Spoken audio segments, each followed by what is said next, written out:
नमस्कार। आज आपके लिए लेकर आई हूँ रविंद्रनाथ टैगोर के द्वारा लिखा हुआ एक मशहूर उपन्यास गोरा। तो आइए सुनते हैं इसका पहला भाग। वर्षा राज श्रावण मास की सुबह है। बादल बरसकर छट चुके थे। निखरी चटक धूप से कलकत्ता का आकाश चमक उठा है। सड़कों पर घोड़ा गाड़ियां लगातार दौड़ रही हैं। फेरी वाले रुक रुक कर पुकार रहे हैं। जिन्हें दफ्तर, कॉलेज और अदालत जाना है, उनके लिए घर घर मछली भात रोटी तैयार की जा रही है। रसोई घरों से अंगीठी जलाने का धुआं उठ रहा है। किंतु तब भी इस इतने बड़े पाषाण हृदय कामकाजी शहर कलकत्ता की सैकड़ों गलियों के भीतर स्वर्ण रश्मियां आज मानो एक अपूर्व यौवन का प्रवाह लिए मचल रही है। विनय भूषण एक ऐसे ही दिन फुर्सत के समय अपने मकान की दूसरी मंजिले के बरामदे में अकेला खड़ा नीचे राह चलने वालों को देख रहा था। उसकी कॉलेज की पढ़ाई बहुत दिन हुई पूरी हो चुकी थी, पर संसारी जीवन से अभी तक उसका परिचय नहीं हुआ था। सभा समितियों के संचालन और समाचार पत्रों में लिखने की ओर उसने मन लगाया था, किंतु उसका मन उसमें पूरा रम गया हो ऐसा नहीं था। इसी कारण आज सवेरे क्या किया जाए यह सोच न पाने से उसका मन बेचैन हो उठा था। पड़ोस की छत पर न जाने क्या लिए 3-4 कौवे कांव कांव कर रहे थे और उसके बरामदे के एक कोने में घोंसला बनाने में व्यस्त चिड़ियों का जोड़ा चहचहाकर एक दूसरे को उत्साह दे रहा था। ऐसे ही अनेक अस्फुट स्वर विनय के मन में एक मिश्रित भावावेग जगा रहे थे। पास की ही एक दुकान के सामने गुदड़ी लपेटे हुए एक फकीर पाखी का गाना गा रहा था। विनय का मन हुआ फकीर को बुलाकर अनपहचाने पाखी का यह गान लिख ले, किंतु बड़े तड़के जैसे जाड़ा लगते रहने पर भी चादर खींचकर ओढ़ लेने का होश नहीं रहता। वैसे ही एक आलस भाव के कारण न तो फकीर को बुलाया गया, न ही गान लिखा गया। केवल अनपहचाने पाखी का वह स्वर मन में गूंजता रह गया। उसके घर के ठीक सामने अचानक ही एक बग्घी एक घोड़ा गाड़ी से टकराकर उसका एक पहिया तोड़ती हुई बिना रुककर तेजी से आगे निकल गई। घोड़ा गाड़ी पलटी तो नहीं, पर एक ओर लुढ़क गई। तेजी से सड़क पर आकर विनय ने देखा कि गाड़ी से 17-18 वर्ष की एक लड़की उतर पड़ी है और भीतर से एक अधेड़ वय के भद्र पुरुष को उतारने का प्रयत्न कर रही है। सहारा देकर विनय ने भद्र पुरुष को उतारा तथा उनके चेहरे का उड़ा हुआ रंग देखकर पूछा, चोट तो नहीं आई? नहीं नहीं, कुछ नहीं हुआ, कहते हुए उन्होंने हंसने का प्रयत्न किया, पर वह हंसी तुरंत ही विलीन हो गई और वह मूर्छित से होते हुए जान पड़ी। विनय ने उन्हें पकड़ लिया और घबराई हुई लड़की से कहा, यहाँ सामने ही मेरा घर है, भीतर चलिए। वृद्ध को बिछौने पर लिटा दिया गया। एक बार लड़की ने चारों ओर देखा। कमरे में एक कोने में सुराही रखी थी। जल्दी से उसने सुराही से गिलास में पानी उड़ेलकर वृद्ध के मुंह पर छींटे दिए और आंचल से पंखा झलती हुई विनय से बोली, क्यों न किसी डॉक्टर को बुला लिया जाए। डॉक्टर पास ही रहते थे। उन्हें बुलाने के लिए विनय ने बैरे को भेज दिया। कमरे में एक और मेज पर आईना, तेल की शीशी और बाल संवारने का सामान रखा था। लड़की के पीछे खड़ा विनय स्तब्ध भाव से आईने की ओर देख रहा था। बचपन से ही विनय कलकत्ता में घर पर ही पढ़ता लिखता रहा है। संसार से उसका जो कुछ परिचय है वह सब पुस्तकों के द्वारा ही है। भद्र पराई स्त्रियों से उसका कभी परिचय हुआ ही नहीं। आईने की ओर टकटकी लगाए हुए ही उसने सोचा, जिस चेहरे का प्रतिबिंब उसमें पड़ रहा है वह कितना सुंदर है। चेहरे की प्रत्येक रेखा को अलग करके पहचाने इतना अनुभव उसकी आंखों में नहीं था। केवल उद्विग्न स्नेह से झुके हुए तरुण चेहरे की कोमलता मंडित स्निग्ध कांति सृष्टि के एक सद्य प्रकाशित विस्मय सी विनय की आंखों में बस गई। थोड़ी देर बाद ही धीरे धीरे वृद्ध ने आंखें खोलते हुए माँ कहकर लंबी सांस ली। लड़की की आंखें डबडबा आईं। वृद्ध के चेहरे के पास मुंह लाकर झुकाते हुए उसने द्रवित स्वर में पूछा, बाबा कहाँ चोट लगी है? या मैं कहाँ आ गया? कहते हुए उठकर बैठने का प्रयत्न करते वृद्ध के सामने आकर विनय ने कहा, उठिए नहीं, आराम से लेटे रहिए, डॉक्टर आ रहे हैं। तब सारी घटना उन्हें याद आ गई और उन्होंने कहा, सिर में यहाँ थोड़ा दर्द है, ज्यादा कुछ नहीं। इतने में जूते चरमराते हुए डॉक्टर भी आ पहुंचे। उन्होंने भी कहा, ऐसी कोई विशेष बात नहीं है। गर्म दूध में थोड़ी सी ब्रांडी मिलाकर देने का आदेश देकर डॉक्टर चले गए। तो वृद्ध बड़े परेशान से होकर उठने लगे। लड़की ने उनके मन की बात समझकर कहा, बाबा आप क्यों परेशान होते हैं? डॉक्टर की फीस और दवा के दाम घर से भेज दिए जाएंगे, कहकर उसने विनय की ओर देखा। कैसी आश्चर्यमयी आंखें! वे आंखें बड़ी हैं कि छोटी, काली है कि भूरी, मानो यह ख्याल ही मन में नहीं उठता। पहली ही नजर में जान पड़ता है कि इन आंखों में एक अनिंदित प्रभाव है। उनमें संकोच नहीं है, दुविधा नहीं है, एक स्थिर शक्ति से वे भरी हुई हैं। विनय ने कहना चाहा, फीस बहुत ही मामूली है, उसके लिए उसके आप वह मैं। लड़की की आंखें उसी पर टिकी थी, इसलिए अपनी बात वह ठीक तरह से पूरी नहीं कर पाया। किंतु फीस के पैसे उसे ही देने होंगे, इसमें उसे जरा भी संदेह नहीं रहा। वृद्ध ने कहा, देखिए मेरे लिए ब्रांडी की जरूरत नहीं है। कन्या ने उन्हें टोकते हुए कहा, क्यों बाबा, डॉक्टर साहब जो कह गए हैं? वृद्ध बोले, डॉक्टर लोग तो ऐसा कहते ही रहते हैं, वह उनकी केवल एक बुरी आदत है। जो थोड़ी सी कमजोरी मुझे जान पड़ती है वह गर्म दूध से ही ठीक हो जाएगी। दूध पीकर कुछ संभल कर वृद्ध ने विनय से कहा, अब हम लोग चलेंगे, आपको बड़ा कष्ट दिया। विनय की ओर देखकर कन्या ने कहा, जरा एक गाड़ी। सकुचाते हुए वृद्ध ने कहा, फिर उन्हें क्यों कहती हो, हमारा घर तो पास ही है, इतना तो पैदल चले जाएंगे। लड़की ने कहा, नहीं बाबा, ऐसा नहीं हो सकता। वृद्ध ने उसकी बात का विरोध नहीं किया और विनय स्वयं जाकर घोड़ा गाड़ी बुला लाया। गाड़ी पर सवार होने से पहले वृद्ध ने उससे पूछा, आपका नाम क्या है? मुझे विनय भूषण चट्टोपाध्याय कहते हैं। वृद्ध बोले, मेरा नाम परेश बाबू भट्टाचार्य है, पास ही 78 नंबर के मकान में रहता हूँ। फुर्सत होने पर कभी हम लोगों के यहाँ आए तो हमें बड़ी खुशी होगी। विनय के चेहरे की ओर आंखें उठाकर कन्या ने इस अनुरोध का मौन समर्थन किया। विनय तभी उसी गाड़ी में उनके घर जाने को आतुर था, किंतु वह शिष्टाचार के अनुकूल होगा या नहीं सोच न पाकर खड़ा रह गया।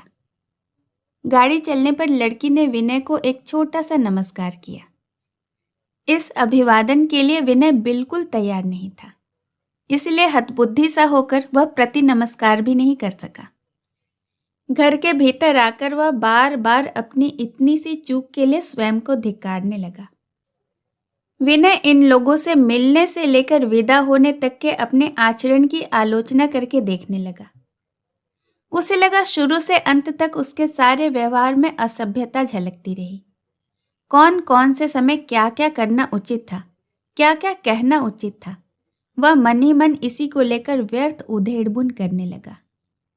कमरे में लौटकर उसने देखा कि जिस रुमाल से लड़की ने अपने पिता का मुंह पोंछा था, वह रुमाल बिस्तर पर पड़ा रह गया है। उसने लपककर उसे उठा लिया। फकीर के उस पाखी वाले गाने का स्वर उसके मन में गूंजने लगा। दिन कुछ और चढ़ाया। बरसात बाद की धूप तेज हो उठी थी। गाड़ियों की कतार दफ्तरों की ओर और तेजी से दौड़ने लगी। विनय का मन उस दिन किसी काम में नहीं लगा। ऐसे अपूर्व आनंद के साथ ऐसी सघन वेदना का बोध उसे अपने जीवन में कभी नहीं हुआ था। उसका शूद्र घर और उसके आसपास का कुत्सित कलकत्ता मायापुरी सा हो उठा था।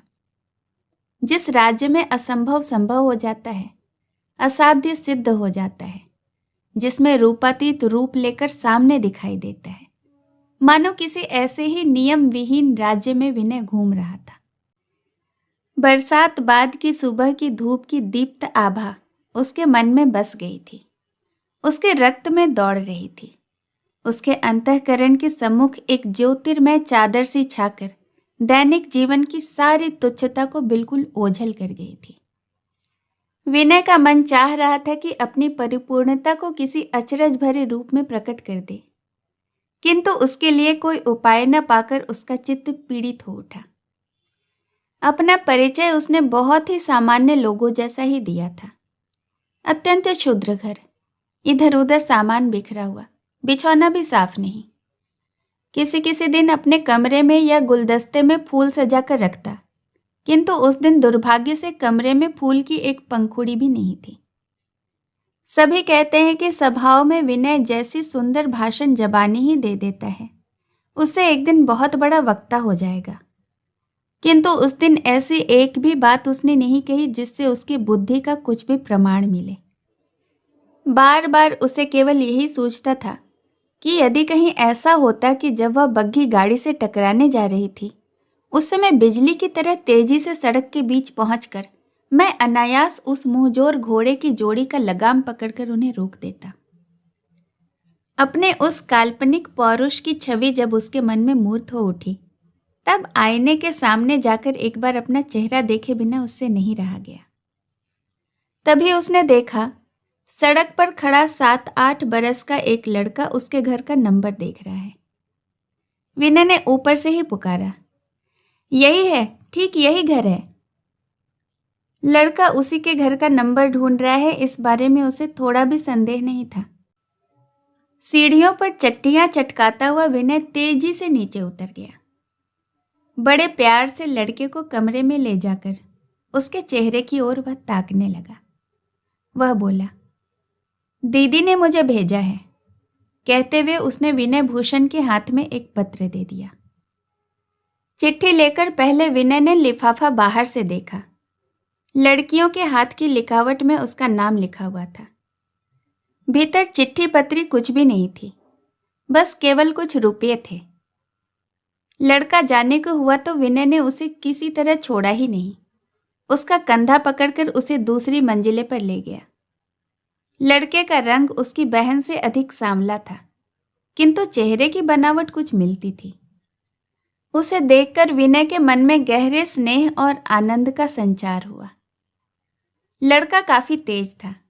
कमरे में घुसते ही दीवार पर लगा हुआ चित्र देखकर बोला, यह किसकी तस्वीर है? विनय ने कहा, मेरे एक मित्र की है। लड़के ने फिर पूछा, मित्र की तस्वीर? कौन है आपके मित्र? हंसकर विनय ने उत्तर दिया, तुम उन्हें नहीं जानते। मेरे मित्र गौर मोहन, उन्हें गोरा कहकर मैं पुकारता हूं। हम लोग बचपन से साथ पढ़े हैं। अब भी पढ़ते हैं? नहीं, अब और नहीं पढ़ते। आपकी सब पढ़ाई हो गई है? इस छोटे लड़के के सामने भी विनय गर्व करने का लोभ संवरण न कर सका। बोला, हाँ, सब पढ़ाई हो चुकी है। विस्मित होकर लड़के ने एक लंबी सांस ली, मानो वह सोच रहा था कि वह इतनी विद्या कितने दिनों में पूरी कर पाएगा। तुम्हारा नाम क्या है? मेरा नाम सतीश चंद्र मुखोपाध्याय है। विनय ने अचंभे से पूछा, मुखोपाध्याय? फिर थोड़ा थोड़ा करके पूर्ण परिचय हुआ। परेश बाबू इनके पिता नहीं हैं। उन्होंने इन दोनों भाई बहन को बचपन से पाला पोसा है। दीदी का नाम पहले राधा रानी था। परेश बाबू की स्त्री ने बदलकर सुचारिता नाम रख दिया। देखते देखते सतीश विनय के साथ खूब घुल मिल गया। जब वह घर जाने के लिए उठा तब विनय ने पूछा, अकेले चले जाओगे? गर्व से उसने कहा, मैं तो अकेला ही जाता हूं। विनय ने कहा, चलो मैं तुम्हें पहुंचा आता हूं। अपनी शक्ति पर विनय को अविश्वास करते देख सतीश ने खिन्न होकर कहा, क्यों? मैं तो अकेला जा सकता हूं। अपने अकेले आने जाने के अनेक विस्मयकारी उदाहरण उसने दे डाले। फिर भी उसके घर के द्वार तक विनय उसके साथ क्यों गया, उसका ठीक कारण वह बालक किसी तरह नहीं समझ सका। घर पहुंचकर सतीश ने पूछा, अब आप भीतर नहीं आएंगे? विनय ने अपनी इच्छा का दमन करते हुए कहा, फिर किसी दिन आऊंगा। घर लौटकर विनय वही पता लिखा हुआ लिफाफा जेब से निकालकर बड़ी देर तक देखता रहा। प्रत्येक अक्षर की रेखाएं और बनावट उसे याद हो आई। फिर रुपयों समेत वह लिफाफा उसने जतन से बॉक्स में रख दिया। ये कुछ रुपए कभी हाथ तंग होने पर भी खर्च किए जाएंगे, इसकी जैसे कोई संभावना ही नहीं रही। वर्षा की सांझ में आकाश का अंधकार मानो और भी घना हो गया है। रंगहीन वैचित्रहीन बादलों के निशब्द दबाव के नीचे कलकत्ता शहर जैसे एक बहुत बड़े उदास कुत्ते की पूंछ के नीचे मुंह छिपाकर कुंडली बांधकर चुपचाप पड़ा हुआ है। पिछली सांझ से ही बूंदाबांदी होती रही है। इस वर्षा से खिड़की की धूल कीचड़ बन गई है, किंतु कीचड़ को धो डालने या बहा ले जाने लायक वर्षा नहीं हुई है। आज तीसरे पहर 4 बजे से बारिश बंद है, लेकिन घटा के आसार अच्छे नहीं हैं। वर्षा आने की आशंका से भरी हुई सांझ की उस बेला में, जब मन न सूने कमरे में टिकता है न बाहर राहत पाता है, एक तिमंजिले मकान की सिली हुई छत पर 2 जने बेंत के मोड़ों पर बैठे हुए हैं। बचपन में ये दोनों बंधु इसी छत पर स्कूल से लौटकर दौड़ दौड़ कर खेले हैं। परीक्षा के पहले दोनों चिल्ला चिल्ला कर पाठ रटते हुए पागलों की तरह तेजी से चक्कर काटते हुए इसी छत पर घूमे हैं। गर्मियों में कॉलेज से लौटकर शाम को इसी छत पर भोजन करके तर्क वितर्क करने में ऐसे खो गए कि रात के 2 बज गए। और सवेरे की धूप ने जब उनके चेहरे पर बरसकर उन्हें जगाया है, तब चौंक कर उन्होंने जाना है कि दोनों वहीं चटाई पर पड़े पड़े ही सो गए थे। कॉलेज की परीक्षाएं जब और बाकी न रहीं, तब इसी छत पर 1 महीने में एक बार हिंदू हितैषी सभा का अधिवेशन होता रहा है। इन दोनों बंधुओं में एक उसका सभापति है और दूसरा उसका सेक्रेटरी। सभापति का नाम गौर मोहन है। जान पहचान के लोग उसे गोरा कहकर बुलाते हैं। वह मानो बेतहाशा बढ़ता हुआ आसपास के लोगों से ऊपर उठ गया है। उसके कॉलेज के पंडित जी उसे रजतगिरी कहकर पुकारते थे। उसके देह का रंग बहुत ही उग्र रूप से चिट्टा था। उसे स्निग्ध करने वाली तनिक सी भी मात्रा उसमें नहीं थी। करीब 6 फुट लंबा डिलडॉल, चौड़ी काठी, मानो बाघ के पंजे की तरह। गले का स्वर ऐसा भारी और गंभीर कि एकाएक सुनने पर लोग चौंक कर पूछ बैठते कि यह क्या है। उसके चेहरे की गठन भी अनावश्यक रूप से बड़ी और अतिरिक्त कठोर है। गाल और ठोड़ी का उभार मानो दुर्ग द्वार की दृढ़ अर्गला की भांति है।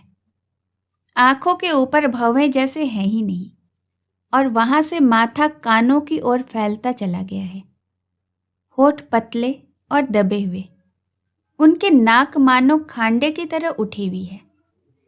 आंखें छोटी किंतु तीक्ष्ण, उनकी दृष्टि मानो तीर के धार की तरह दूर अदृश्य में अपना लक्ष्य ताक रही हो, किंतु क्षण भर में ही लौटकर पास की चीज पर भी बिजली की तेजी से चोट कर सकती हो।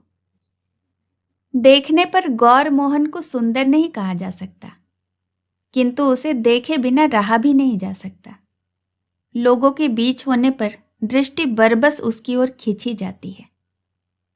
और उसका मित्र विनय, साधारण बंगाली, पढ़े लिखे भद्रजन की तरह नम्र किंतु तेजस, स्वभाव की सुकुमारता और बुद्धि की प्रखरता के मेल ने उसके चेहरे को एक विशेष कांति दे रखी है। कॉलेज में वह बराबर अच्छे नंबर और वृत्ति पाता रहा है। किसी तरह भी गोरा उसके साथ चल नहीं सकता। पाठ्य विषयों की ओर गोरा की वैसी रुचि ही नहीं रही। वह विनय की भांति बात को न तो जल्दी समझ सकता था, न ही याद रख पाता था। विनय मानो उसका वाहन बनकर उसे अपने पीछे पीछे कॉलेज की कई परीक्षाओं से पार खींचता लाया है। गोरा कह रहा था, जो कहता हूं सुनो। अविनाश जो ब्राह्मण लोगों की बुराई कर रहा था, उससे तो यही जान पड़ता है कि वह ठीक, स्वस्थ और स्वाभाविक अवस्था में है। इस पर तुम अचानक क्यों ऐसे बिगड़ उठे? क्या अजीब बात है? उस बारे में भी कोई सवाल हो सकता है? मैं तो सोच भी नहीं सकता था। ऐसा है तो खोट कहीं तुम्हारे ही मन में है। लोगों का एक गुट समाज के बंधन तोड़कर हर बात में उल्टा चलने लगे और समाज के लोग अविचलित भाव से उनकी बातों पर विचार करते रहे। यह स्वाभाविक नियम नहीं है। समाज के लोग उनको गलत तो समझेंगे ही। वह जो सीधा करेंगे उनकी नज़रों में वह टेढ़ा ही दिखेगा। उनका अच्छा इनके निकट बुरा ही होगा, और ऐसा होना उचित भी है। समाज तोड़कर मनमाने ढंग से निकल जाने की जो जो सजाएं हैं, यह भी उनमें से एक है। विनय, जो स्वाभाविक है वह अच्छा भी है, यह तो नहीं कहा जा सकता। कुछ गर्म होकर गोरा ने कहा, हमें अच्छे से मतलब नहीं है। दुनिया में दो चार जने अच्छे रहे तो रहे, पर बाकी सब स्वाभाविक ही रहे तो ठीक है। जिन्हें ब्रह्म बनकर दुनिया में बहादुरी दिखाने का शौक है, अब्रह्म लोग उनके सब कामों को उल्टा समझकर उनकी निंदा करें, इतना कष्ट तो उन्हें सहना ही होगा।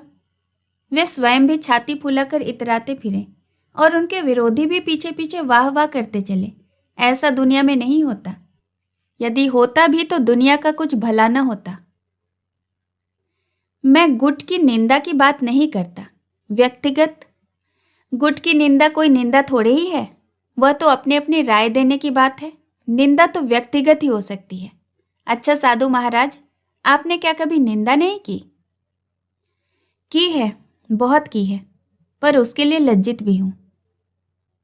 दाहिने हाथ की मुट्ठी बांधते हुए गोरा ने कहा, नहीं विनय, यह नहीं हो सकता। यह किसी तरह से नहीं हो सकता। थोड़ी देर विनय चुप रहा, फिर बोला, क्यों, क्या हुआ? तुम्हें भय किस बात का है? गोरा, मैं साफ देख रहा हूं, तुम अपने आप को कमजोर बना रहे हो। थोड़ा उत्तेजित होते हुए विनय ने कहा, कमजोर? तुम जानते हो, मैं चाहूं तो उनके घर अभी जा सकता हूं। उन्होंने मुझे निमंत्रित भी किया है, पर मैं गया नहीं। गोरा, हाँ, किंतु तुम गए नहीं, इस बात को किसी प्रकार भूल नहीं पा रहे हो। दिन रात यही सोचते हो कि मैं गया नहीं, मैं उनके घर गया नहीं। इससे तो अच्छा हो ही आना है। विनय, तो क्या तुम जाने को कह रहे हो? घुटने पर हाथ पटकते हुए गोरा ने कहा, नहीं, मैं जाने को नहीं कहता। मैं तुम्हें यही शिक्षा दे रहा हूं कि तुम जिस दिन जाओगे उस दिन बिल्कुल पूरे चले जाओगे। अगले दिन उनके घर का खाना पीना शुरू कर दोगे और ब्रह्म समाज के खाते में नाम लिखाकर एकदम सर्वश्रेष्ठ प्रचारक हो जाओगे। विनय, क्या बात करते हो? और उससे आगे? गोरा, उससे आगे मरने से बड़ी दुर्गति और क्या होगी? ब्राह्मण के लड़के होकर तुम चमारों में जाकर मरोगे। आचार विचार कुछ नहीं रहेगा। दिशाहीन नाव की तरह पूरब पश्चिम का ज्ञान लुप्त हो जाएगा।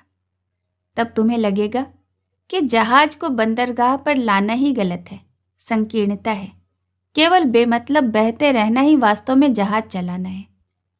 किंतु यह सब फिजूल की बकबक करने का मुझ में जरा भी धीरज नहीं है। मैं कहता हूं तुम जाओ। अंतःपतन के पंख की ओर पांव बढ़ाकर खड़े खड़े हमें भी क्यों डरा रहे हो? विनय हंस पड़ा, बोला, डॉक्टर के निराश हो जाने से तो रोगी हमेशा मर ही नहीं जाता। मौत सामने खड़ी होने के मुझे तो कोई लक्षण नहीं दिखाई देते।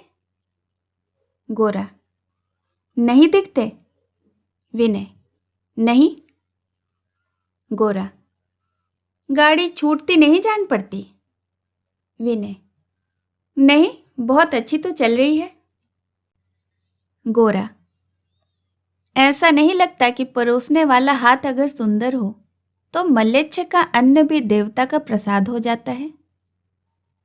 विनय अत्यंत संकुचित हो उठा, बोला, बस अब चुप हो जाओ। गोरा, क्यों? किसी के अपमान की तो कोई बात नहीं है इसमें। वह सुंदर हाथ कोई अस्पर्श चीज तो नहीं है। जिस पवित्र कर पल्लव को पराये पुरुषों के साथ शेक हैंड भी चलता है, उसका उल्लेख भी तुम्हें सहन नहीं होता। विनय, देखो गोरा, मैं स्त्री जाति में श्रद्धा रखता हूं, हमारे शास्त्रों में भी। गोरा, स्त्री जाति में तुम जैसी श्रद्धा रखते हो उसके लिए शास्त्रों की दुहाई मत दो। उसको श्रद्धा नहीं कहते। जो कहते हैं यदि वह जबान पर लाऊंगा तुम मारने दौड़ोगे। विनय, यह तुम्हारी जाति है। गोरा, शास्त्र स्त्रियों के बारे में कहते हैं कि वे पूजा की पात्र हैं, क्योंकि वे गृह को दीप्त कर देती हैं।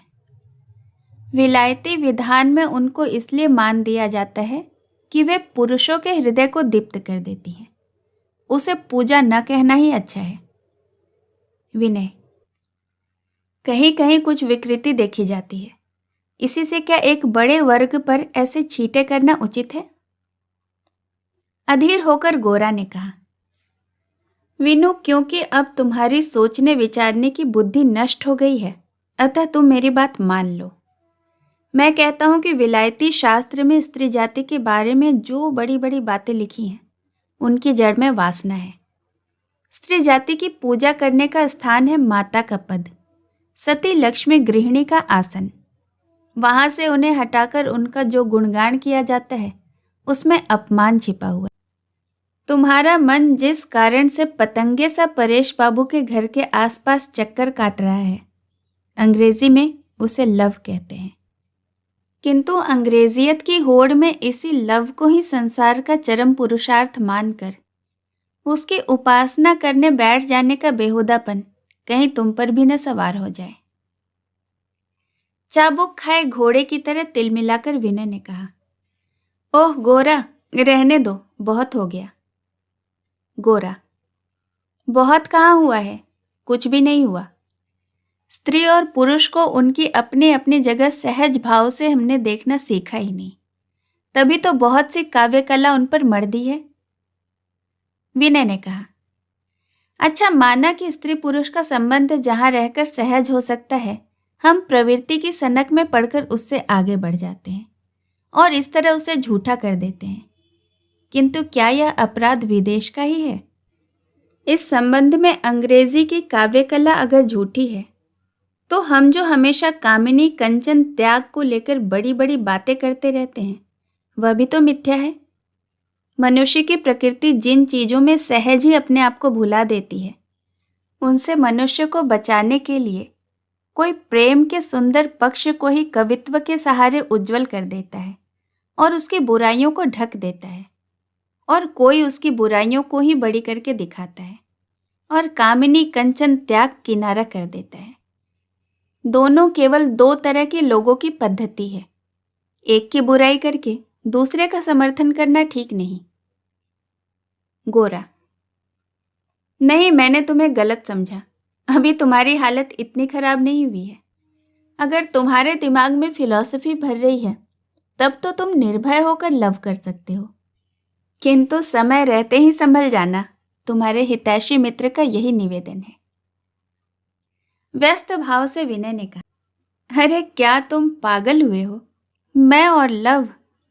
लेकिन इतना तो मैं स्वीकार करता हूं कि परेश बाबू वगैरह को मैंने जितना देखा है और जो कुछ उन लोगों के बारे में सुना है, उससे उनके प्रति मुझे काफ़ी श्रद्धा हो गई है। मैं समझता हूं कि इसी कारण से यह जानने का आकर्षण भी मुझ में जागा होगा कि उनके घर के भीतर उनकी जीवनचर्या कैसी चलती है। गोरा, ठीक है, उस आकर्षण से बचकर ही चलना होगा। उन लोगों के जीवन वृत्तांत का अध्ययन यदि जाने बिना ही रह गया तो क्या? वे ठहरे शिकारी जीव। उनकी भीतरी बातें जानने के लिए इतने गहरे जाना पड़ेगा कि तुम्हारी चुटिया भी अंत में दिखाई नहीं देगी। विनय, तुम में यही एक दोष है। तुम समझते हो कि जो कुछ शक्ति है ईश्वर ने अकेले तुम्हें ही दी है और बाकी सब तो दुर्लभ प्राणी हैं। गोरा को मानो यह बात बिल्कुल ही नहीं मालूम हुई हो। उत्साह से विनय का पीठ ठोकता हुआ बोला, ठीक कहते हो, वही मेरा दोष है, बहुत बड़ा दोष। उफ, तुम्हारा उससे भी बड़ा एक और दोष है। किसका मन कितना चोट सह सकता है इसका कुछ अंदाजा तुम्हें नहीं है। इसी समय गोरा के सौतेले बड़े भाई महिम अपने भारी भरकम शरीर को ढोकर ऊपर लाने के श्रम में हांफते हांफते आकर बोले। गोरा जल्दी से कुर्सी छोड़कर उठ खड़ा हुआ और बोला, जी? महिम, यही देखने आया था कि बरसात की घटा कहीं हमारे छत पर ही तो नहीं उतर आई गरजने के लिए। आज मामला क्या है? इस बीच अंग्रेज को सागर आधा पार करा दिया क्या? वैसे तो अंग्रेजों का कुछ खास नुकसान हुआ नहीं जान पड़ता। सिर्फ निचली मंजिल में जो लोग सिर पकड़कर बैठे हैं उन्हीं को शेरों की दहाड़ से कुछ तकलीफ हो रही है। यह कहकर महिम लौटकर नीचे चले गए। लज्जित होकर गोरा खड़ा रहा। लज्जा के साथ साथ उसके भीतर गुस्सा भी उबलने लगा, किंतु वह गुस्सा उसे अपने ऊपर था या किसी और के ऊपर, यह नहीं कहा जा सकता। थोड़ी देर बाद धीरे धीरे मानो वह अपने आप से ही कहने लगा, सभी बातों में जितना होना चाहिए उससे कहीं ज़्यादा जोर मैं अपनी बातों पर देता हूँ। दूसरे के लिए तो वह असहाय होगा ही, इसका मुझे ध्यान ही नहीं रहता। विनय ने गौर मोहन के पास आकर प्यार से उसका हाथ थाम लिया। गोरा और विनय छत से उतरने की तैयारी कर रहे थे। तभी गोरा की माँ ऊपर आ गई। विनय ने उनके पैरों की धूल लेकर उन्हें प्रणाम किया। देखने में गोरा की माँ नहीं जान पड़ती। वह बहुत ही दुबली पतली और संयत है। शेष कहानी अगले भाग में। रविंद्रनाथ टैगोर द्वारा रचित गोरा में मेरे साथ बने रहने के लिए आपका बहुत बहुत धन्यवाद। अगला भाग लेकर जल्द उपस्थित होंगी। धन्यवाद।